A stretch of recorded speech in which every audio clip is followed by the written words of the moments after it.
Um this is a very trying moment for both me and my family.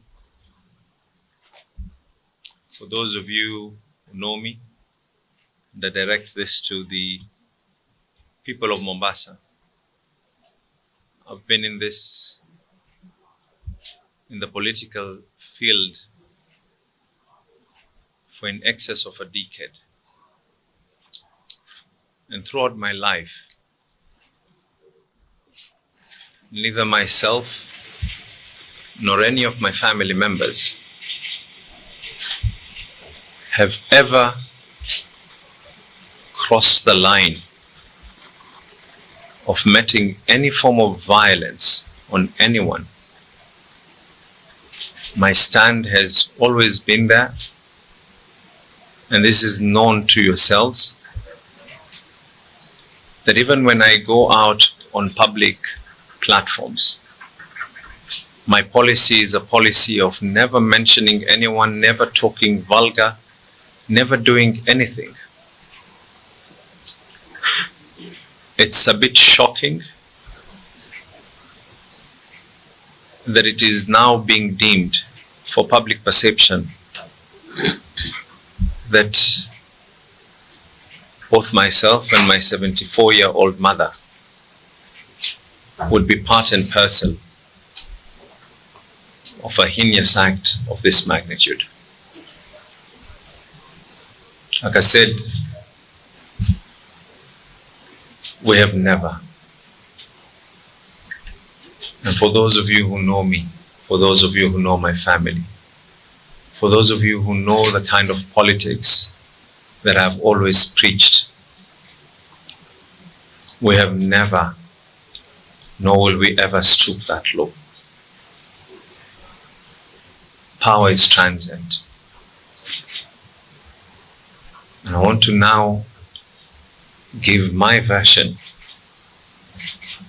of trying to hold this for so long.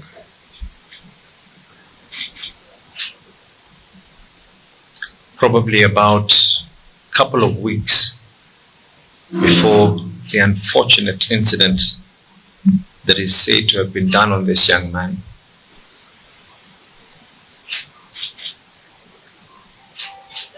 I live next to my mother.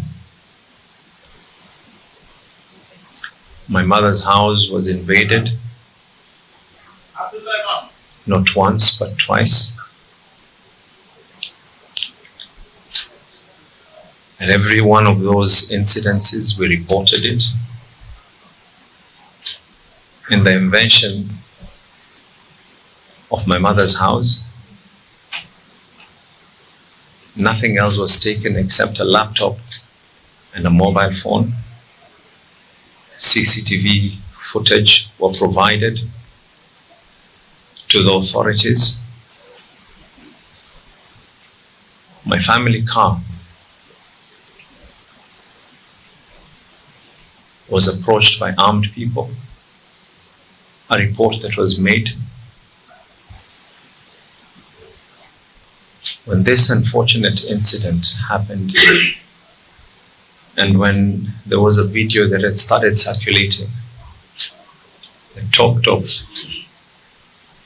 words that I cannot even be able to state on my mother and the mother of my children,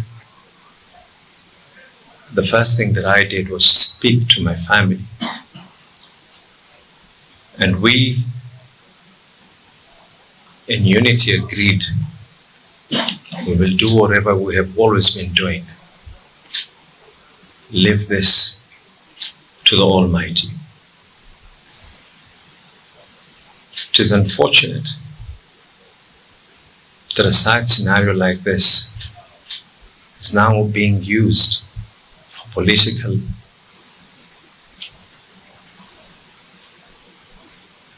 I'm more than willing to state this to the authorities.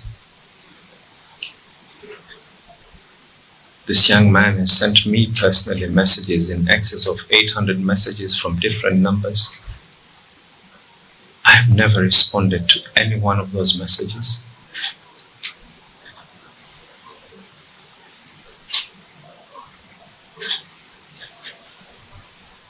the doctor in charge at Coast General Hospital received a call from a senior politician threatening him. And I only knew that this young man was not even in the hospital when the doctor actually called me to tell me that this young man is not even here, and we're receiving calls of being threatened, trying to be told and coerced into writing things.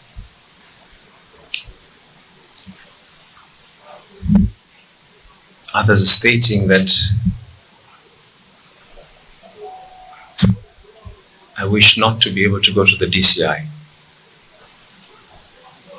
If there's anyone who wants to clear the name in this matter, it is none other than myself.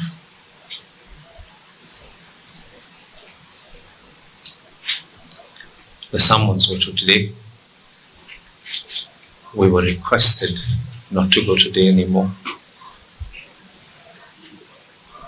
My CEC was arrested for no other reason except the fact that he's someone who has been through me and with me in my political journey. CEC has been released, told to go back again. And this country has a history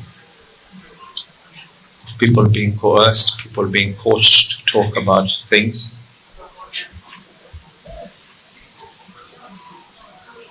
The president himself had witnesses being coached when he was at The Hague. I want to reiterate again. As much as I feel sorry for whatever happened to this young man, the spirit of my family,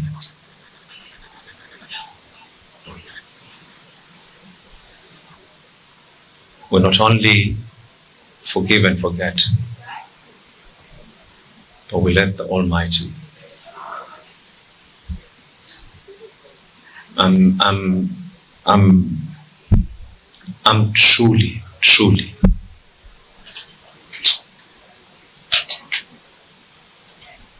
I hurt not for any other reason,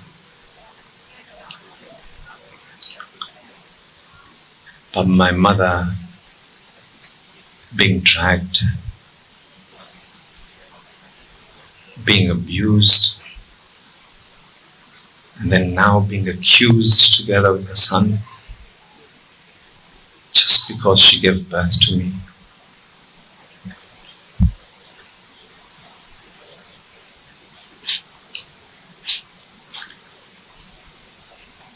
One day, we will all be looking at each other. And I really pray and hope that the police will get to the end of this, that we'll get to the bottom of this whole thing.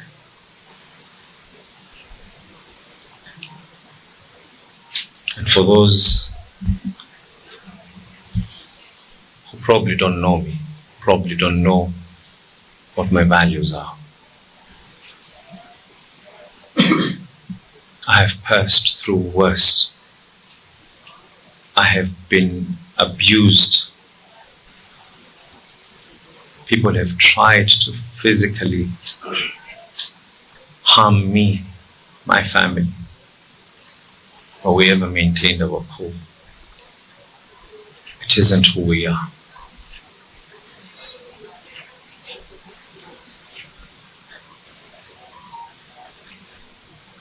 I have every intention of clearing our name. I have every intention of ensuring that those who are behind this form of malignment will equally be brought to book.